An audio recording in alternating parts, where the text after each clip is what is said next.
আসুন আমরা সরাসরি ঈশ্বরের বাক্যে যাই। আজকে সকলে জানি আজকে কি সেলিব্রেশন করা হচ্ছে। আজকে পেন্টিকোস্টাল সানডে। ওকে, সো আমরা কতদিন জানি পেন্টিকোস্টাল বিষয়? পবিত্রতা নেমে এসেছিল। আর কেউ জানি? পেতরা একসঙ্গে প্রার্থনা করছিল। আর কেউ প্রার্থনা করছিল। ওকে, আমরা এটা জানি সকলে, কিন্তু আসুন আমরা অনেকে জানি যে পেন্টিকোস্টাল মানেই আমরা চলে আসি সবসময় যে 120 জন প্রেরিতরা একসঙ্গে বসে প্রার্থনা করছিল। শুধু একটুখানি ঘটনা আমরা জানি। আজকে আমরা জানি পঞ্চসপ্তমীর বিষয় এটা শুধু নতুন নিয়মের বিষয় নয়, এটি পুরাতন নিয়মেও ছিল, এটি পুরাতন নিয়মেরও বিষয়। তো আমরা দেখি আমাদের যদি বাইবেল রয়েছে আমরা বুঝতে পারি আমার সাথে লেবীয় পুস্তক 23 অধ্যায় 15 পদ এখানে কি বলছে। আর একজন আমার সঙ্গে একজন খুঁজতে পারে দ্বিতীয় বিবরণী তার 16 অধ্যায় 9 থেকে 12। লেবী পুস্তক আমি পড়ছি, দ্বিতীয় বিবরণী 16 অধ্যায় আমরা পড়বো 9 থেকে 12। এখানে লেবী পুস্তক তার 23 অধ্যায় 15 পদে বলছে, 15-16 আমরা পড়বো। বলছে, আর সেই বিশ্রামবারের পরদিন হইতে দোলনীয় নৈবেদ্য রূপ আটি আহিবার দিন হইতে তোমরা 7 পূর্ণ বিশ্রামবার গণনা করবে। এই রূপে সপ্তম বিশ্রামবারের পরদিন পর্যন্ত তোমরা পঞ্চম দিবস 50 দিবস গণনা করিয়া সদাপ্রভুর উদ্দেশ্যে নূতন পক্ষের উপহার নিবেদন করবে। আমেন। আমরা পড়ি দ্বিতীয় বিবরণী তার লিখিত পেয়েছি 16 অধ্যায় 9 থেকে 12। যেদিন থেকে তোমরা শস্য কাটা শুরু করেছিলে সেদিন থেকে তোমরা 7 সপ্তাহ তারপর তোমাদের ঈশ্বরের জন্য সপ্তাহের উৎসব উদযাপন করো। তোমরা যা নিয়ে আসতে চাও সেরকম কোনো বিশেষ উপহার নিয়ে এসে এটি করো। প্রভু তোমাদের ঈশ্বর তোমাদের কতখানি আশীর্বাদ করেছেন সেটা চিন্তা করে কি করবে। তোমরা কতটা দেখবে। প্রভু আর প্রভু তার বিশেষ বাড়ির জন্য যে জায়গা পছন্দ করবেন সেখানে যাও। সেখানে তোমাদের প্রভু ঈশ্বরের সঙ্গে তোমরা এবং তোমাদের লোকেরা একত্রে আনন্দ উপভোগ করবে। তোমাদের সমস্ত লোককে তোমাদের সঙ্গে, তোমাদের পুত্রদের, তোমাদের কন্যাদের এবং তোমাদের সমস্ত সেবক, এছাড়া তোমাদের শহরগুলোতে বসবাসকারী লেবীয়দের, বিদেশে অনাথদের ও বিধবাদেরও নিয়ে এসো। আমরা দেখলাম দুটো জায়গা আরো আছে, যদি আমরা পড়তে চাই পরে পড়তে পারি। যাত্রা পুস্তক তার 23 অধ্যায় 16 পদ ওখানে যদি আমরা পড়ি, 34 অধ্যায় 22 পদ আমরা যদি সেখানে পড়ি, এবং গণনা পুস্তক 28 অধ্যায় 26 থেকে 31 পদ যদি আমরা এগুলো পড়ি, আমরা এই সকল জায়গায় এই একই ধরনের ঘটনা আমরা দেখব। ঘটনা এসেছে পঞ্চসপ্তমী সেখানে সেই সময় কিরকম ভাবে পালন করা হতো, যখন তারা বছরের প্রত্যেকে চাষাবাদ করতো, প্রত্যেকে যা কিছু কার্য করতো, যখন সেই দিন থেকে নিয়ে শুরু করে তারা 7 সপ্তাহ গণনা করে 50তম দিনের দিন, পঞ্চসপ্তমী মানে হচ্ছে 50তম দিন। ওকে, তাই 50তম দিনের দিন তোমরা কি করবে? তোমাদের প্রথম যে ফসল, তোমাদের প্রথম যে আমরা বলি না দশমাংশ নিয়ে আসা, তোমাদের যা কিছু সেই জিনিস যা কিছু রয়েছে প্রথম অগ্নিমাংশ, সেই সমস্ত কিছু নিয়ে তোমরা ঈশ্বরের কাছে কি করো? আনন্দ উৎসব পালন করো, স্বেচ্ছাকৃত। এখানে বলছে যে আনন্দের উৎসব, এটা এমন কোনো বিষয় না যে আমাদেরকে ফোর্সফুলি করছে, কিন্তু আনন্দের সহিত আমরা যখন করি এবং স্বেচ্ছা নিজের ইচ্ছার সহিত আমাদের যা কিছু রয়েছে সে সকল নৈবেদ্য নিয়ে আমরা পরিবার, আমাদের জ্ঞাতি কুটুম্ব যা কিছু রয়েছে সবাই মিলে এসে কি করি? ঈশ্বরের কাছে আসি, এসে আনন্দ উৎসব পালন করি। এটা ছিল পুরাতন নিয়মের পঞ্চসপ্তমীর মূল উদ্দেশ্য। এবং এই ঘটনাটাই আমরা যখন দেখতে পারি, যখন নূতন নিয়মে আসে সেই একই জিনিস ঘটেছিল। যখন প্রভু যীশু খ্রিস্টকে কবরে দেওয়া হয়, তিনি যখন সেখান থেকে উঠে তিনি 40 দিন কি করেছিলেন? 40 দিন পৃথিবীতে তিনি বসতি করেছিলেন। তিনি লোকের সকলকে দেখা দিয়েছেন, 5000 লোককে, 10,000 লোককে, তার শিষ্যদেরকে পাহাড়ের পর্বতের সামনে, তার বিভিন্ন জায়গায় সে কি করেছিল? দেখা দিয়েছিল। লোকদেরকে দেখা দিয়েছিল, ঠিক আছে। এবং দেখা দেওয়ার পর সে যখন উপরে চলে যায় এবং এই সময় সে তার শিষ্যদেরকে বলেছিল কিছু ঘটনা। কি বলেছিল? তোমরা উপরের কুঠুরিতে কি করবে? অপেক্ষা করবে। কিসের জন্য অপেক্ষা করবে? পবিত্র আত্মার জন্য। আজকে আমরা যদি দেখি, আমরা এখানে যদি দেখতে পাই, প্রভু যীশু খ্রিস্টের সঙ্গে শিষ্যরা গমনাগমন করেছিল। প্রভু যীশু খ্রিস্টের সঙ্গে শিষ্যরা ছিল, তাদের কি দরকার ছিল? আলাদা করে পবিত্র আত্মা দরকার ছিল। পবিত্র আত্মা দরকার ছিল না? তাহলে যীশু খ্রিস্ট কেন বলেছিল তোমরা অপেক্ষা করো যতক্ষণ না পবিত্র আত্মার অবতরণ ঘটে? পবিত্র আত্মা আমাদের জীবনে। আজকে আমি বিশেষ করে এই পবিত্র আত্মাকেই ফোকাস করতে চাই আপনাদের উপর। আজকে পঞ্চসপ্তমী মানে শুধু একটি জিনিস, এই একটা বিষয় সেলিব্রেশন নয়। এই পঞ্চসপ্তমী মানে পবিত্র আত্মা অবতরণ ঘটেছিল, আমি ঘটনা জেনে গেলাম, বাইবেলের স্টোরি পড়ে নিলাম, হয়ে গেল। একটুখানি জানা, একটুখানির মধ্যে আমাদের পঞ্চসপ্তমীর দিন শেষ নয়। আজকে আমাদেরকে পবিত্র আত্মার গুরুত্বকে জানতে হবে। আজকে পবিত্র আত্মার গুরুত্ব ততটুকুই যতটুকু আমরা যীশু খ্রিস্টকে গুরুত্ব দিয়ে থাকি। আজকে যতটুকু আমরা পিতা ঈশ্বরকে গুরুত্ব দিয়ে থাকি, পবিত্র আত্মার গুরুত্ব। বর্তমান যুগে পবিত্র আত্মা আমাদের সঙ্গে। বর্তমানে যীশু খ্রিস্ট কিন্তু আমাদের সঙ্গে নেই। বর্তমানে পবিত্র আত্মা আমাদের সঙ্গে রয়েছে। এবং পবিত্র আত্মা আর পিতা ঈশ্বর এই দুজনের মধ্যেখানে একজন রয়েছে, তিনি হলেন প্রভু যীশু খ্রিস্ট, যিনি ঈশ্বরের দক্ষিণে বসে আমাদের জন্য অবিরত দিবারাত্র তিনি বলছে যে প্রভু আজকে উদয়কে ক্ষমা করো, আজকে এই ভুলটা করেছে। প্রভু আজকে একে ক্ষমা করো, আজকে এই ভুলটা করেছে। আজকে প্রভু তার জন্য আমি তোমার কাছে ক্ষমা চাইছি, প্রভু তুমি তাকে ক্ষমা করো, আমার সন্তান আজকে এই কাজটা করেছে। আজকে আমাদের জন্য তিনি প্রতিদিনই করছে, কিন্তু আমরা যে প্রার্থনা করছি সেটা কে নিয়ে যাচ্ছে? আজকে পবিত্র আত্মা খুবই গুরুত্বপূর্ণ ছিল। তাই যীশু খ্রিস্ট তার শিষ্যদেরকে বলেছিল তোমরা অপেক্ষা করবে যতক্ষণ না পবিত্র আত্মা তোমাদের উপরে আসে। আর যদি আমরা পড়ি পেরিতার 1 অধ্যায়, যদি আমরা পড়ি সেখানে কি বলছে? 1 অধ্যায় 8 পদে, কেউ জানি না 1 অধ্যায় 8 পদে কি বলছে? আর পবিত্র আত্মা তোমাদের উপরে আসিলে তোমরা শক্তি প্রাপ্ত হইবে এবং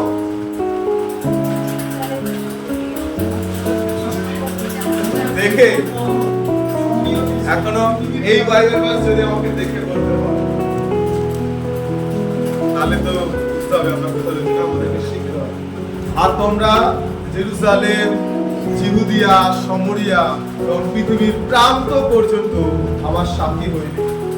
আজকে এই যে কথা বলেছিল, এই যে কথা ওখানে বলা হয়েছিল, সেই কথাটাই সম্পূর্ণ হয়েছে 2 অধ্যায় আমরা যদি পড়ি 1 থেকে 41 পদ। আজকে সেই কারণেই আপনি, আমি, আমরা আজকে ঈশ্বরকে জানতে পেরেছি। আর তোমরা পৃথিবীর প্রান্ত পর্যন্ত সাক্ষ্য হইবে, সেই সাক্ষ্যর ফলই কিন্তু আজকে ঠিক আছে। কিন্তু আজকে বিশেষ করে আপনাদের যে বিষয়ে ফোকাস করতে চাই সেটা হচ্ছে এখানে পবিত্র আত্মা আসার পর একটা অলৌকিক কার্য ঘটেছিল, একটা অলৌকিক আশ্চর্য ঘটনা ঘটেছিল। কি ঘটনা ঘটেছিল? আজকে এখানে যখন পবিত্র আত্মা আসছে, এখানে 4 পদ থেকে যদি বলি, আমি প্রথমে পড়েছি আবার পড়ছি, এখানে বলছে তাহাতে তাহারা সকলে পবিত্র আত্মায় পরিপূর্ণ হইলেন এবং আত্মা তাহাদিগকে যেরূপ বক্তৃতা দান করিলেন তদনুসারে অন্য অন্য ভাষায় কথা কইতে লাগিলেন।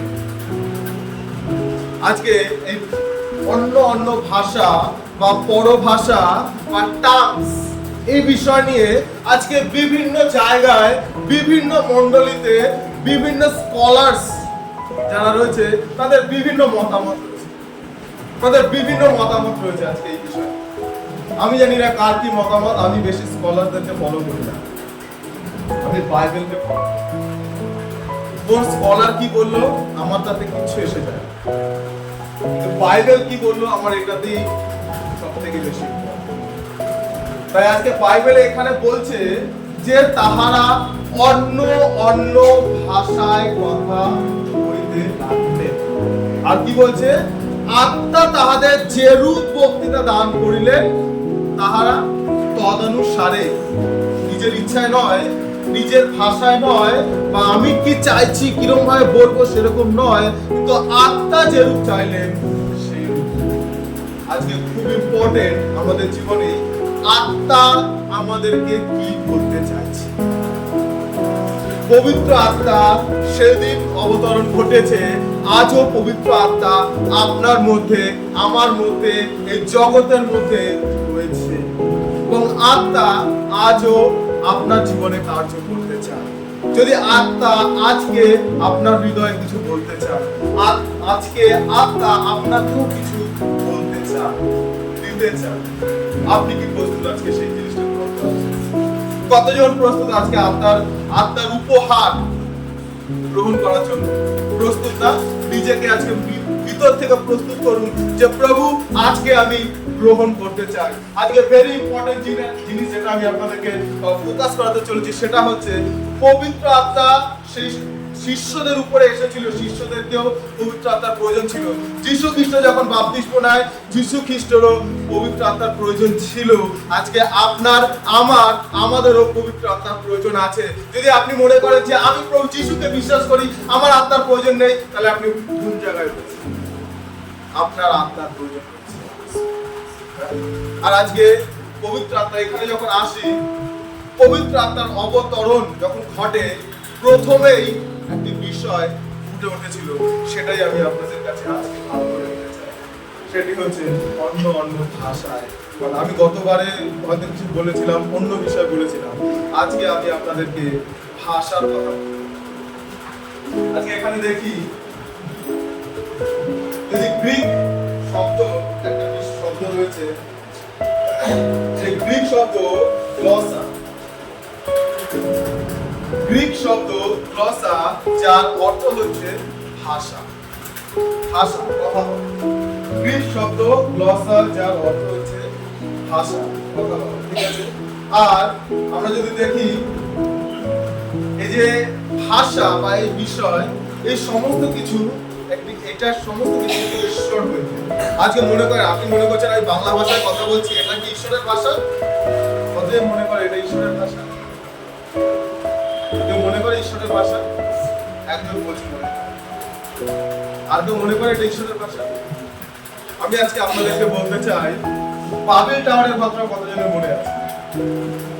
বাবেল টাওয়ার, আজকে যখন জেরুজালেম, ইসরায়েলের মধ্যে যখন সমস্ত লোক তারা বৃদ্ধি পেয়েছিল, তারা কি করছিল? তাদের মধ্যে তারা একসঙ্গে এত লোক বসতি করা শুরু করেছিল সেখানে, যে তাদের মধ্যে একটা ক্যাওয়াস তৈরি হচ্ছিল, সৃষ্টি তৈরি হচ্ছিল, তাদের মধ্যে অনেক ধরনের দ্বন্দ্ব, অনেক কিছু তৈরি হচ্ছিল। ঈশ্বর কি করলে জানেন? তাদের এই সমস্ত বন্ধ করার জন্য তাদের মধ্যে ভাষার বিচ্ছেদ, তাদের মধ্যে ভাষার বিচ্ছেদ ঘটিয়ে দিল। আর সেই ভাষা তারপরে কিন্তু সেখান থেকে আস্তে আস্তে মানুষ স্প্রেড আউট হচ্ছে, ছড়িয়ে গেছে বিভিন্ন জায়গায়, মানুষ চলে এসেছে সমস্ত জায়গা থেকে। আর সেইখান থেকেই কিন্তু ভাষা আস্তে আস্তে আস্তে ঈশ্বর থেকেই কিন্তু এসেছে। ভাষা ঈশ্বরের দেওয়া। আমি যে ভাষায় কথা বলেন না কেন, ঈশ্বরের দান, ঈশ্বরের দান এটা।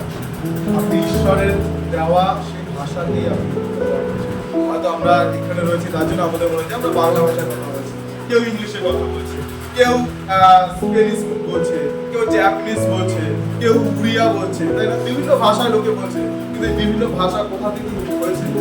বাবেল টাওয়ার, সেখান থেকে ভাষা দিচ্ছে। বাংলা ভাষা এসেছে, আলাদা রিজনেশনের মতো দেখা যাচ্ছে না, কিন্তু আমি আপনাদেরকে বলতে চাই, বলছে এই যে ভাষা, এটা ঈশ্বরের আত্মার একটা অলৌকিক অভিব্যক্তি। ঈশ্বরের একটি অভিব্যক্তি, মানে তার ভিতরে যা কিছু রয়েছে তার অলৌকিক কার্য, তার ভাষা। আর সেই ভাষার আর একটা বিষয় রয়েছে এখানে আমরা দেখতে পাই, যখন পবিত্র আত্মার অবতরণ ঘটে, তখন তাদের মধ্যে প্রথম যে বিষয়টি ফুটে উঠেছিল সেটা হচ্ছে তারা বিভিন্ন ভাষায়, তারা নানা নানা ভাষায় কথা বলতে শুরু করে। আজকে সেই একই বিষয় এখানে আমরা দেখতে পাই। আর আমরা মনে করছি যে শুধু একটি জায়গায় কেন আমি বলছি যে পবিত্র আত্মার পরিপূর্ণতা আমরা যখন মনে করি দেখতে চাই, পবিত্র আত্মার পরিপূর্ণতা আমরা অনেকে বলেছি আমি পবিত্র আত্মা পেয়েছি, আমি বাপ্তিস্ম নিয়েছি মানে আমি পবিত্র আত্মায় পূর্ণ হয়ে গেছি, আমি বাপ্তিস্ম গ্রহণ করেছি, জলে বাপ্তিস্ম নিয়েছি মানে আমি পবিত্র আত্মায় পূর্ণ হয়ে গেছি। কিন্তু পবিত্র আত্মার পূর্ণতা একটা বাহ্যিক প্রকাশ হচ্ছে। অবভিয়াসলি পূর্ণ হতে পারে, আপনি পবিত্র আত্মায় গ্রহণ পেতে পারেন, কিন্তু সে পবিত্র আত্মার একটা বাহ্যিক চিহ্ন রয়েছে। আর আমরা যে বড় ভাষায় কথা বলছি এটা হচ্ছে পবিত্র আত্মার কথা বলা, পবিত্র আত্মার রিসিভ গ্রহণের প্রথম চিহ্ন, যা আমরা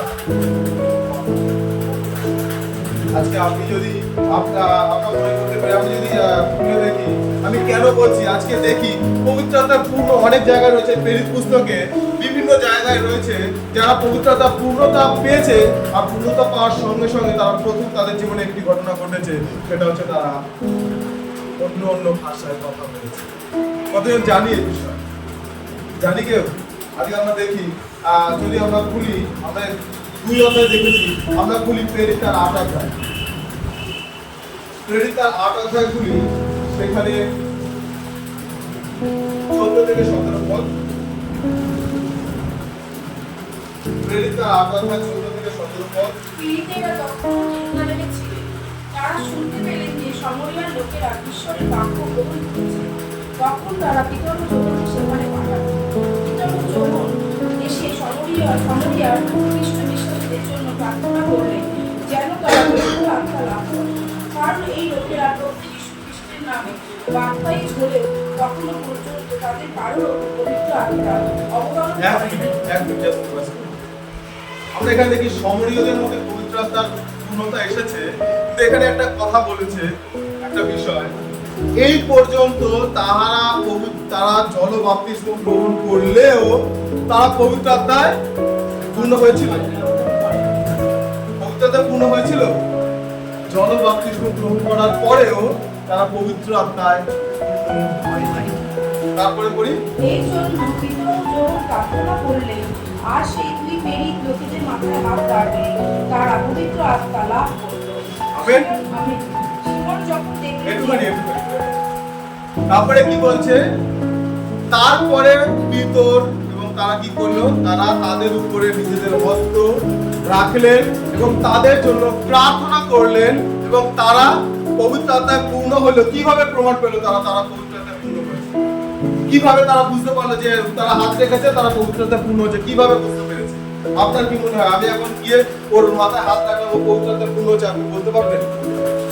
আপনি বলতে পারবেন ও পবিত্র আত্মায় পূর্ণ হয়েছে? কিভাবে তারা বুঝতে পারলো তারা পবিত্র আত্মায় পূর্ণ হয়েছে? একটাই জিনিস সেখানে ঘটেছিল, ভাষা। যখন তাদের উপরে হস্তক্ষেপ করা হয় তারাও কিন্তু বলতে শুরু করেছে, আর সেটা তারা দেখেছে, সেটা তারা শুনেছে। এই কারণে তারা সেখানে বুঝতে পেরেছে তারা পবিত্র আত্মায় পূর্ণ হয়েছে। আমরা আরো এক জায়গা থেকে দেখবো, 10 অধ্যায় দেখি কর্নেলিয়াসের বাড়িতে যে ঘটনা ঘটেছিল। 10 অধ্যায় আমরা 45-46 পদ এখানে আমরা পড়ি।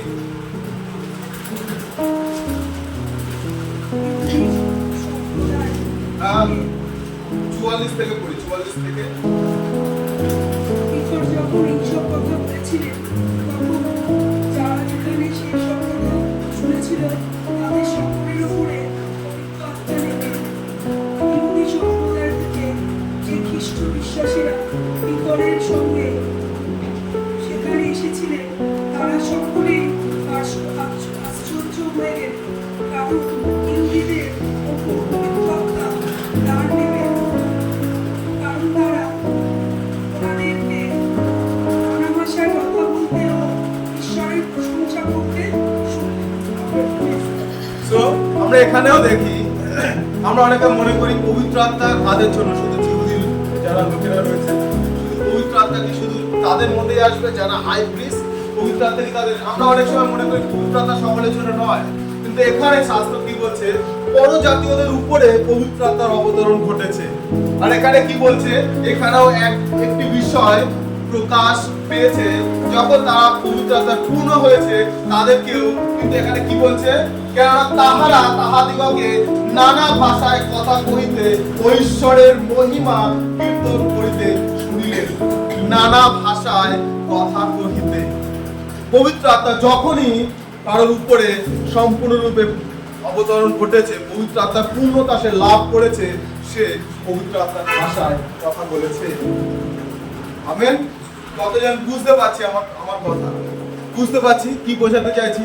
পবিত্র আত্মার পূর্ণতা যখনই কারোর উপরে এসেছে, সে এই বড় ভাষায় কথা বলেছে। আমরা 19 অধ্যায় খুলতে পারি, 19 অধ্যায় 6 পদ। আচ্ছা, আমি বলছি এখানে বলছে, আর পৌল তাহাদের উপরে হস্তার্পণ করিলেন, পবিত্র আত্মা তাহাদের উপরে আসিলেন, তাহারা নানা ভাষায় কথা কহিতে ও ভাববাণী বলিতে লাগিল। পৌল এখানে হচ্ছে ইফিসীয় যে শিষ্যরা ছিল, ইফিসীয় শিষ্যদের উপরে, ইফিসীয় মণ্ডলী যে শিষ্যরা ছিল তাদের উপরে, তাদের জন্য পৌল প্রার্থনা করছিল। তাদের উপরে যখন পৌল হস্তার্পণ করে প্রার্থনা করে, তারাও নানা ভাষায় কথা বলিতে লাগিল।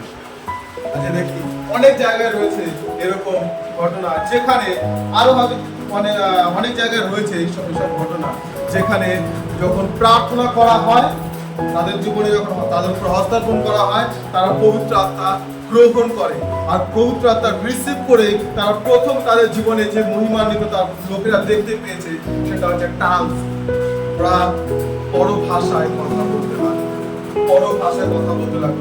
আজকে আমি জানি না এখানে কতজন বড় ভাষায় কথা বলে, কতজন পবিত্র আত্মাকে গ্রহণ করেছে, কিন্তু যদি আজকে কেউ পবিত্র আত্মাকে গ্রহণ করতে চায়, যদি আজকে কেউ মনে করি যে আমরা পবিত্র আত্মাকে গ্রহণ করতে চাই, আপনি প্রস্তুত থাকেন এবং প্রার্থনা করেন। আজকে আপনি হয়তো আজকেই আপনার জীবনে সেই দিন হতে পারে, সেই পঞ্চসপ্তমী দিন আজকে আপনার জীবনে ঘটতে পারে। যেরকম শিষ্যদের উপর ঘটেছিল, সেরকম আপনাদের উপরেও ঘটতে পারে। তো আজকে আমরা বিশেষ করে দেখি পবিত্র আত্মা, এই যে আমরা যে কথা বলছি যে বড় ভাষায়, এটি পবিত্র একটা আত্মার একটি উপহার আমাদের জীবনে। যদি আমরা পবিত্র পুস্তকে যাই, সেখানে লেখা রয়েছে আমাদেরকে যে আত্মার কিছু উপহারের কথা বলা হয়েছে, গিফট অফ স্পিরিট, আত্মার উপহারের কথা বলা হয়েছে। তার মধ্যে একটি উপহার রয়েছে বড় ভাষায় কথা বলা, এবং আবার বড় ভাষা তর্জমা করা, মানে কেউ বড় ভাষায় কথা বলবে, সেটাকে কেউ ইন্টারপ্রিটেশন করে দেবে, কথা সেটাকে ট্রান্সলেট করে দেবে, এরকমও বিষয় রয়েছে।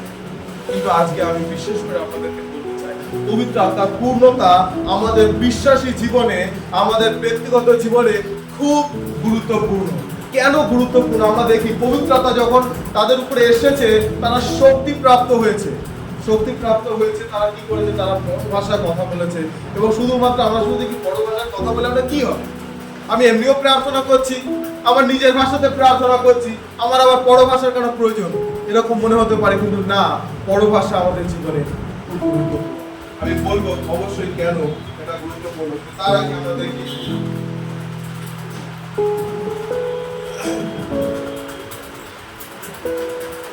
বলছে, আমি এখানে জাস্ট একটা জিনিস খুব শর্টে আমি জাস্ট বলে আমরা প্রার্থনায় যাব তাড়াতাড়ি।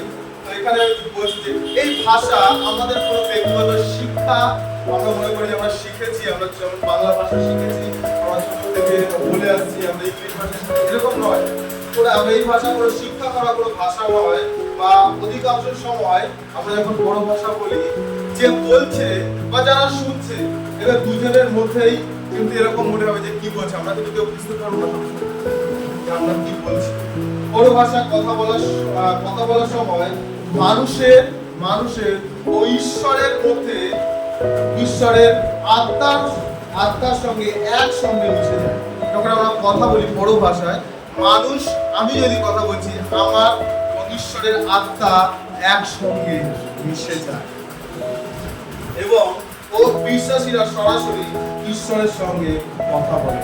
যদি আমি মনে করেন যে এটা আমার ভাষা, আমি বানিয়ে বলছি, এরকম না। আপনি বলেন প্রথম পরিত্রাতা 14 অধ্যায় 14, প্রথম পরিত্রাতা 14 অধ্যায় 14 শুনতে পারি।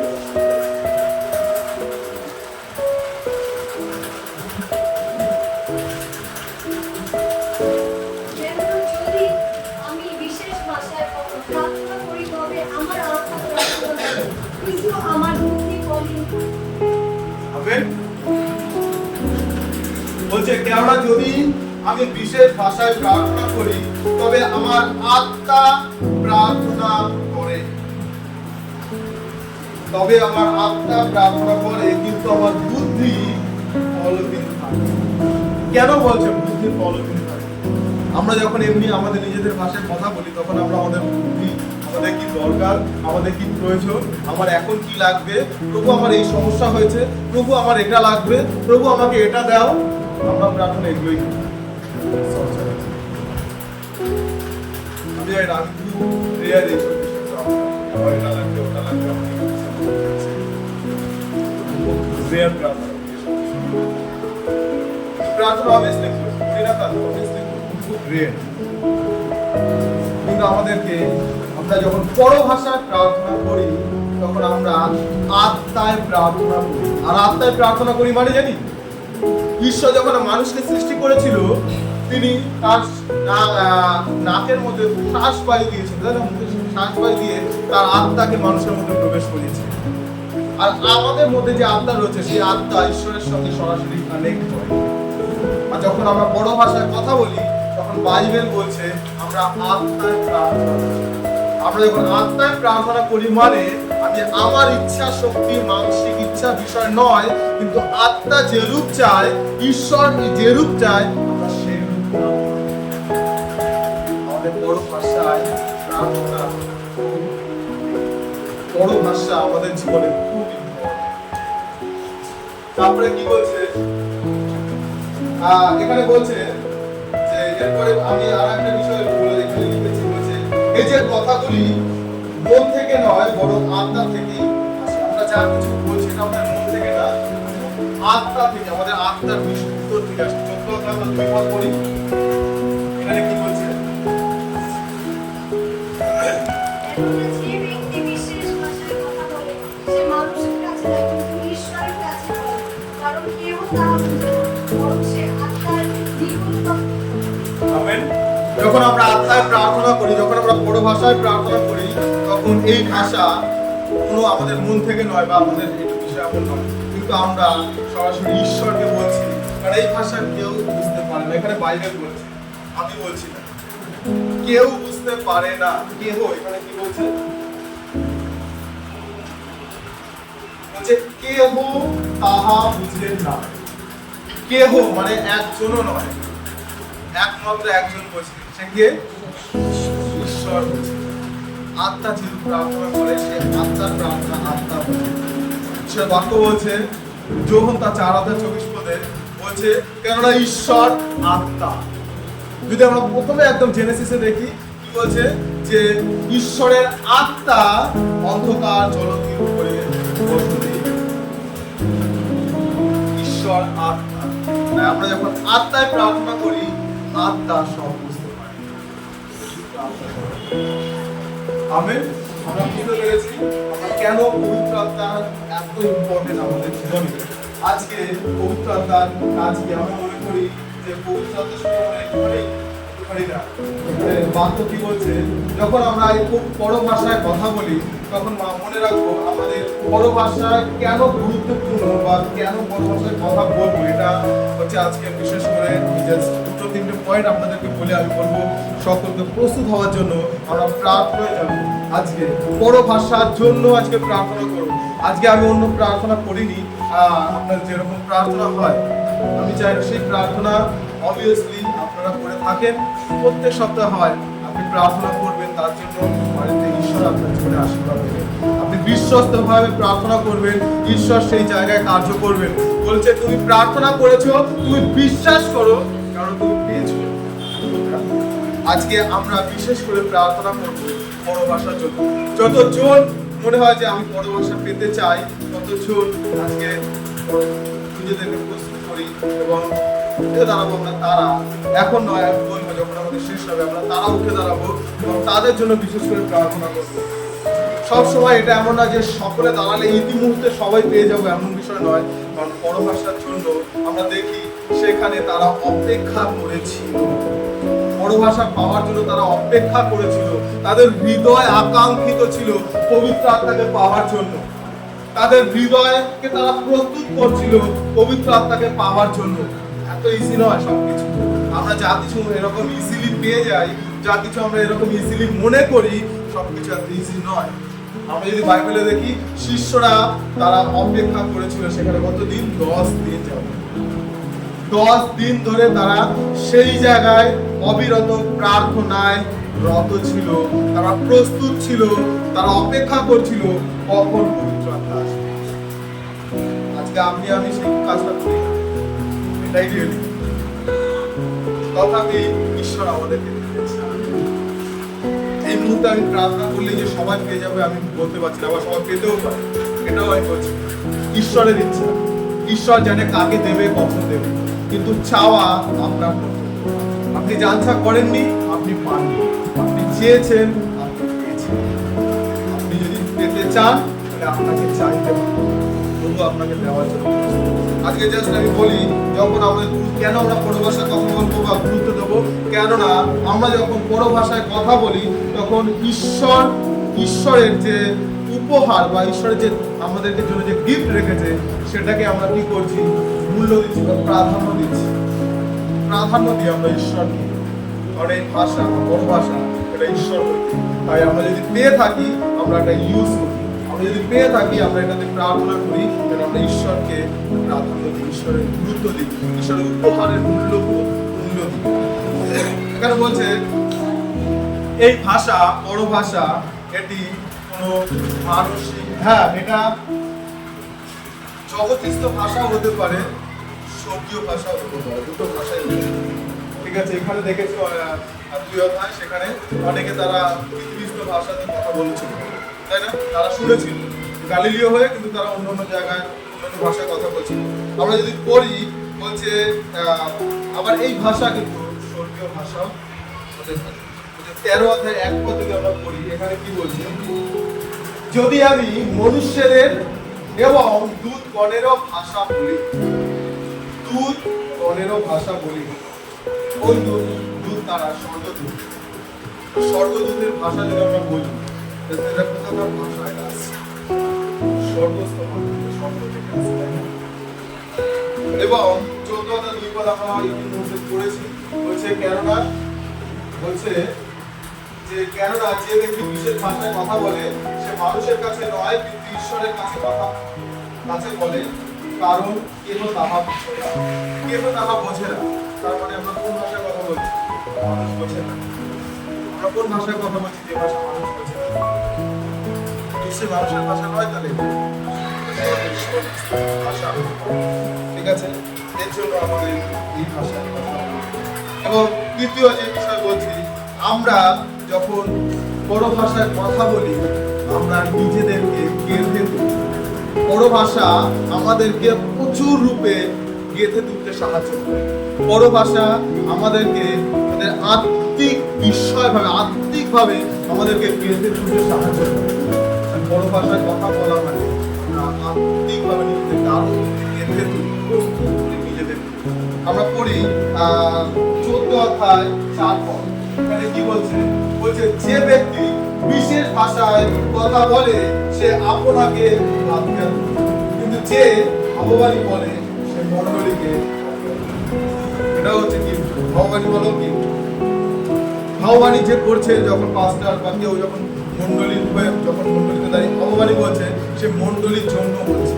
ভগবানী মণ্ডলীর জন্য হয়, মণ্ডলীকে গেঁথে তোলার জন্য হয়। কিন্তু যখন বড় ভাষায় কথা বলে কেউ, তখন সে নিজেকে গেঁথে তোলে, নিজেকে আরো আত্মিকভাবে প্রস্তুত করে, নিজেকে আত্মিকভাবে এবং যে বিষয়টা আমি বলতে চাই সেটা হচ্ছে বড় ভাষায় কথা বলার মধ্য দিয়ে আমরা সরাসরি ঈশ্বরের সঙ্গে কথা বলি। তার সঙ্গে আমরা পড়েছি আমরা পড়েছি 14 অধ্যায় 2 পদ 14 পদ। ঠিক আছে, আসুন আমরা জাস্ট প্রার্থনা করি, সকলে বসে থাকি, প্রার্থনা করি। এবং যার মনে হয়, যার মনে হচ্ছে যে আমরা এই সময় সেই উপহারকে পেতে চাই, তারা সকলে চোখ বন্ধ করবো, কেউ কারোর দিকে দেখবো না, দরকার নেই কারোর দিকে দেখা। সকলে চোখ বন্ধ করি, প্রার্থনা করি। এবং যদি কারো মনে হচ্ছে যে আমি আজকে খেতে যাই, আমি তাদের জন্য বিশেষ করে আপনার প্রার্থনা করবেন এবং আমি তাদের জন্য বিশেষ করে প্রার্থনা করবেন। আরো যারা রয়েছে এখানে সকলে প্রার্থনা করেন, যারা রয়েছে তারা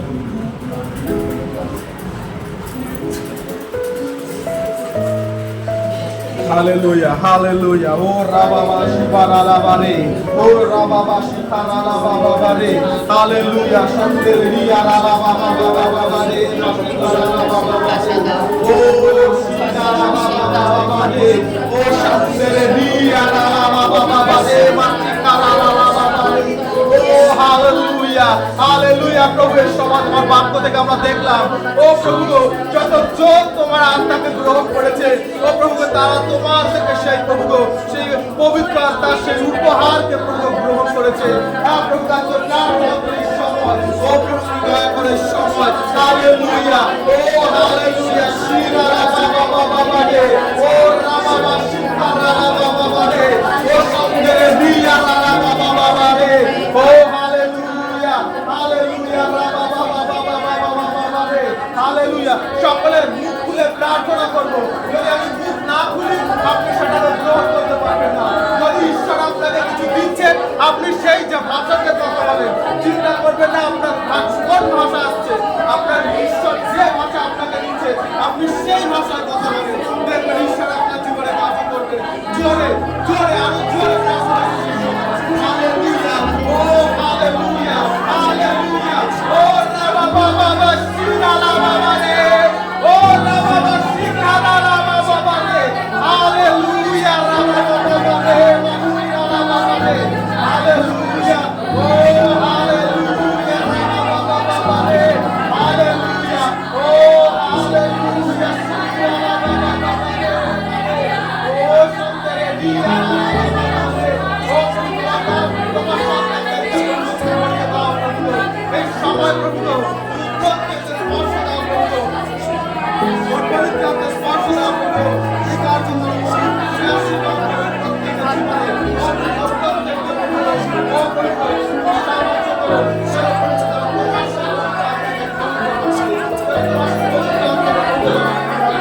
ও নিজের ভাষাকে বন্ধ করে আমাকে যদি ঈশ্বর কোনো কিছু বলতে বলছে সেইভাবে কথা বলুন।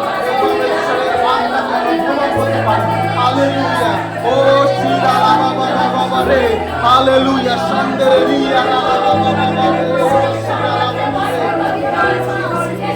যিশুর নামে প্রত্যেকজন নেমে এসেছে।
প্রার্থনা করো, আমার সামনে আসতে পারো। যদি কারো মনে হচ্ছে যেন প্রার্থনা ওই সময় সামনে চলে আসি জায়গা। হালেলুয়া ও রাবা শিরালা বাবা রে, ও সন্দেরে রিয়ালা বাবা বাবা শিবালা বাবা রে, ও সন্দেরে লিমা শেখে রিয়ালা বাবা রে। ও প্রভু যিশু তোমার পবিত্র আত্মা পূর্ণতা তুমি দাও। প্রভু তুমি পবিত্রতা পূর্ণতা তুমি দাও প্রভু এই সময় হালেলুয়া ও শিরা বাবা বাবা রে মাসিরে রিয়া বাবা ও শিরে রি বাবা বাবা শিরা বাবা বাবা রে হালেলুয়া শিরে রিয়া বাবা বাবা বাবা রে ও পবিত্র আত্মা তোমার সেই অবতার তোমার সেই পূর্ণতা তুমি দেখতে দাও প্রভু ও প্রভু তোমার সেই উপহারে তুমি পূর্ণতা দাও প্রভু ও প্রভু তোমার সেই হালেলুয়া প্রার্থনা করি সবাই প্রত্যেকের জীবনে তোমাদের সবাইকে আশীর্বাদ দাও তুমি দয়া দাও প্রভু তুমি সাহায্য করো এই সময় তুমি প্রার্থনা করি তুমি কার্য করো প্রত্যেককে প্রভু ও প্রভু তুমি আশীর্বাদ দাও হালেলুয়া ও সন্দেহ রিয়া বাবা বাবা রে আশীর্বাদ বাবা রে ও বাবা বাবা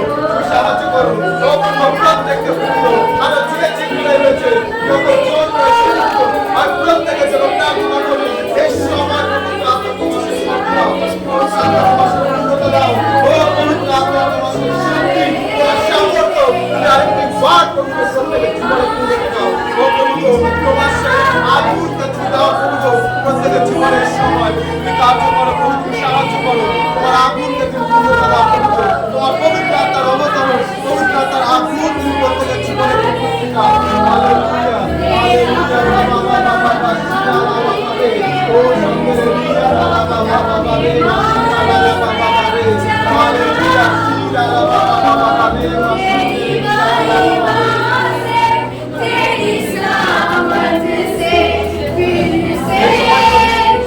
কারোর জীবনে ঈশ্বর কাজ করেছে কারোর জীবনে যদি ঈশ্বর কথা বলেছে যে আমরা ঈশ্বরের সেই নামকে আমরা পেয়েছি উপহারকে আমরা পেয়েছি আমরা জোরে আমরা সেটাকে জোরে নিজেদের মনে মনে বলছি জোরে নিজের মুখ থেকে বলি যেন আমরা না দৌড়া বলে ছেড়ে বাক্য বলছে যে তারা যখন তাদেরকে রাস্তা করলেন তারা অন্য নানা ভাষা তারা কথা বলতে লাগলো আর তারা বললো তারা সে ভাষায় তারা প্রার্থনা করতে লাগলো এবং তারা সেই ভাষায় তারা ঈশ্বরের প্রশংসা করতে লাগলো আমরা যদি চেয়ে থাকি আমরা তার সেই ভাষা প্রশংসা করি তার সেই আরাধনা প্রশংসা করি প্রার্থনা করি